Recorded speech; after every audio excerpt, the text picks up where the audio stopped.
গতদিন তো আপনারা সবাই আমার ব্যাড লাকের কথা শুনছেন, বাট এই ভিডিওতে আমি আপনাদেরকে দেখাবো যে ছুটির রিসর্টে যাওয়ার পরে আমি আসলে কি কি করেছি এবং এই রিসর্টে উপভোগ করার মতো কি কি আছে সেগুলোও দেখাবো। যখন আমরা ওখানে পৌঁছালাম তখন অলরেডি 1:30 বাজে, মানে খাওয়ার টাইম হয়ে গিয়েছে এবং দেখলাম মেয়েরা খেতে বসেও পড়েছে, তাই আমরাও টোকেন নিয়ে খেতে বসে গেলাম। খাওয়ারের মেনুতে ছিল pulao, roast and Chinese vegetable, সাথে হচ্ছে সালাদ আইটেম অ্যান্ড হচ্ছে ওরা একটা করে কোল্ড ড্রিঙ্কস দিয়েছিল, পানি দিয়েছিল, ও একটা কাবাবও ছিল। খাওয়ার পরপরই আমার ফ্রেন্ডরা চলে গিয়েছিল সুইমিং পুলে, কারণ ওরা নিয়াত করে আসছে আজকে যতই ঠান্ডা পড়ুক ওরা আজকে পুলে নামবেই। এখানে একটা দোলনা ছিল এবং দোলনাটা অনেক বেশি থ্রিলিং ছিল, যে দোলনাতে আমি উঠেছি এবং নিচে পানি টানি ছিল, মানে একদম পুরো থ্রিলিং একটা ভাইব চলে আসছিল।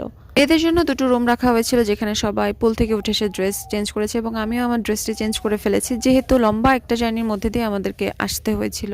এরপরে আমরা উঠেছিলাম নৌকাতে, যেটা বেশ আরামদায়ক অ্যান্ড অনেক মজাদার ছিল। এরকম ছোটখাটো ওরা অনেক ঘরের মতো